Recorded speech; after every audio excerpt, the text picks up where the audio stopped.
Leitura da mensagem do Papa Francisco para o segundo Dia Mundial dos Avós e dos Idosos.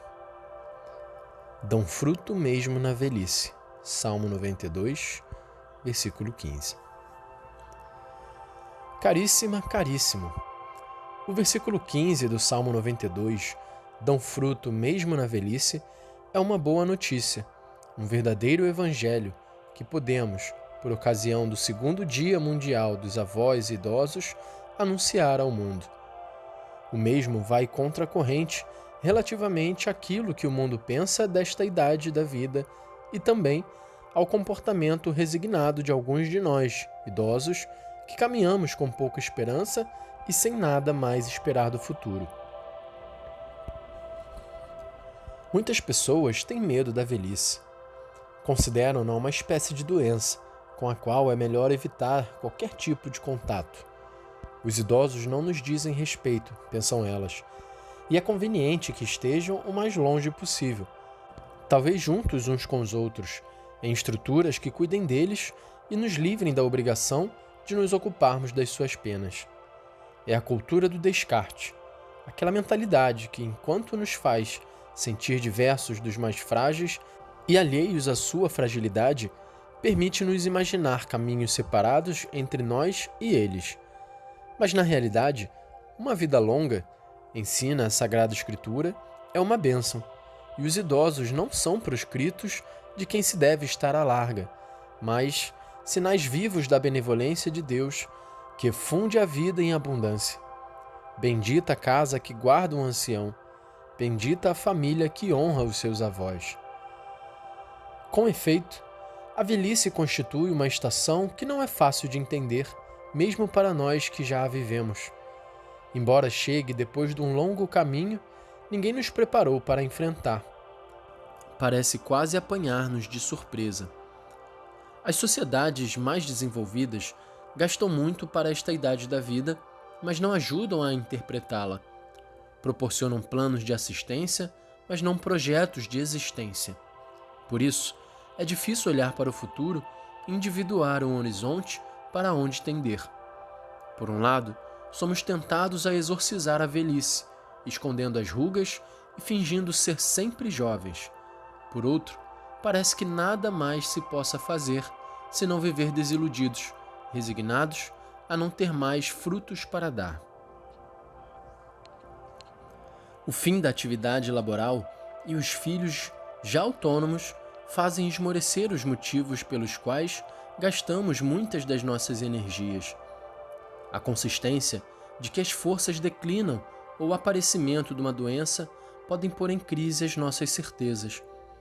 O mundo, com seus ritmos acelerados, que sentimos dificuldade em acompanhar, parece não nos deixar alternativa, levando-nos a interiorizar a ideia do descarte. Assim, se eleva para o céu esta súplica do Salmo: não me rejeites no tempo da velhice, não me abandones quando já não tiver forças.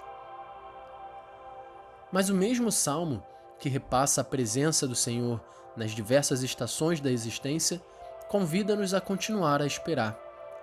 Chegada a velhice e os cabelos brancos, o Senhor continuará a dar-nos a vida e não deixará que sejamos oprimidos pelo mal.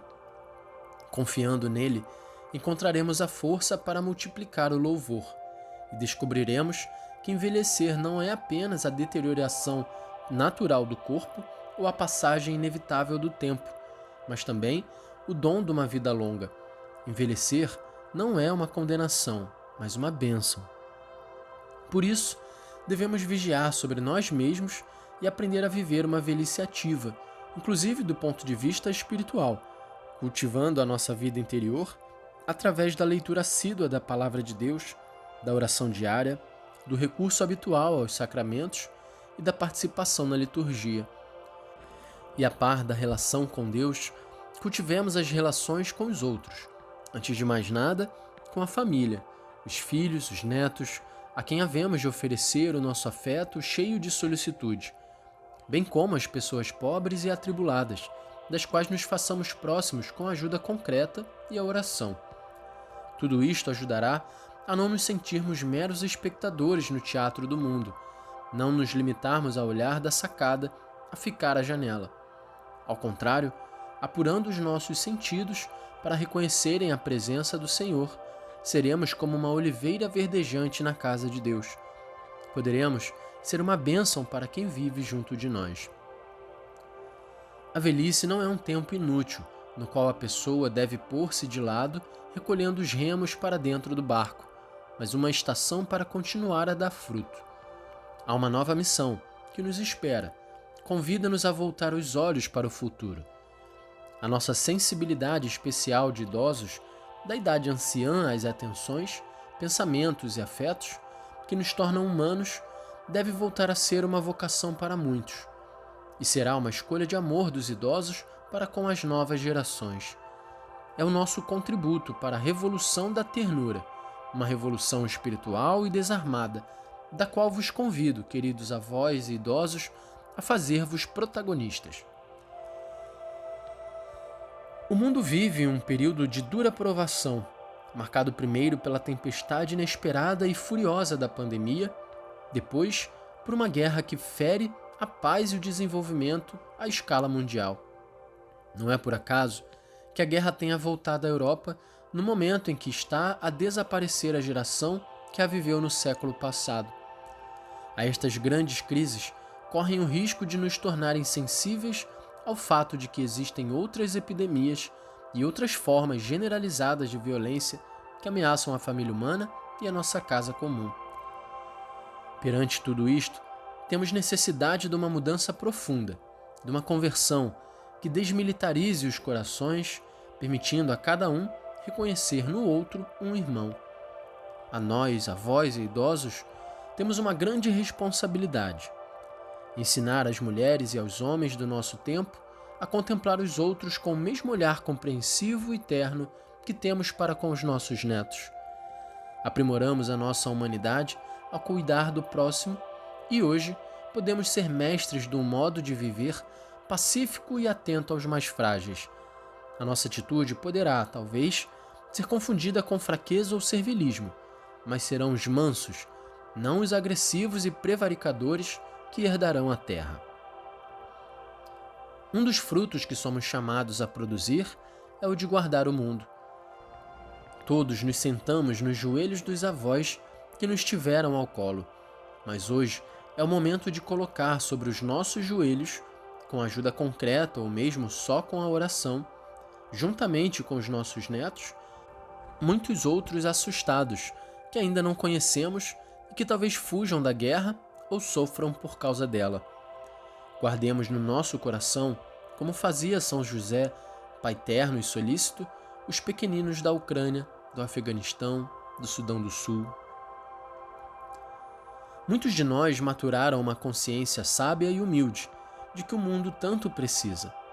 Não nos salvamos sozinhos. A felicidade é um pão que se come juntos.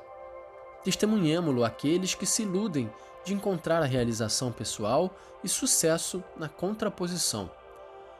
Todos o podem fazer, mesmo os mais frágeis, até mesmo o deixarmos-nos cuidar, muitas vezes por pessoas que provêm de outros países. É uma maneira de dizer que é não só possível, mas também necessário vivermos juntos. Neste nosso mundo, queridas avós e queridos avós, queridas idosas e queridos idosos, estamos chamados a ser artífices da revolução da ternura. Façamo-lo aprendendo a usar cada vez mais e melhor o instrumento mais precioso e apropriado que temos para a nossa idade, a oração. Tornemo-nos também nós um pouco poetas da oração. Adquiramos o gosto de procurar palavras que nos são próprias, voltando a apoderar-nos daquelas que a palavra de Deus nos ensina. A nossa imploração confiante pode fazer muito. É capaz de acompanhar o grito de dor de quem sofre e pode contribuir para mudar os corações. Podemos ser o grupo coral permanente de um grande santuário espiritual, onde a oração de súplica e o canto de louvor sustentam a comunidade que trabalha e luta no campo da vida.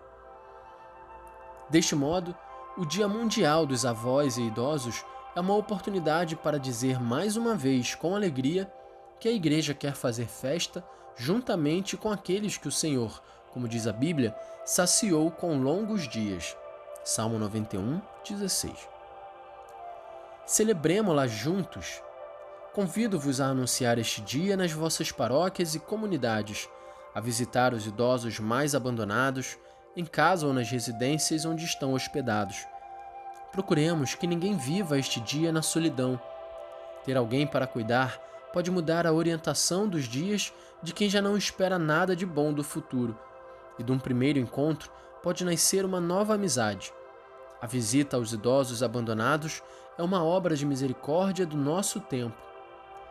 Peçamos a Nossa Senhora, Mãe da Ternura, que faça de nós dignos artífices da revolução da ternura, para juntos libertarmos o mundo da sombra da solidão e do demônio da guerra. A todos vós e aos vossos entes queridos, chegue a minha bênção, com a certeza da minha afetuosa proximidade. E, por favor, não vos esqueçais de rezar por mim. Roma, São João de Latrão, na festa dos Santos Apóstolos Filipe e Tiago, 3 de maio de 2022, Francisco.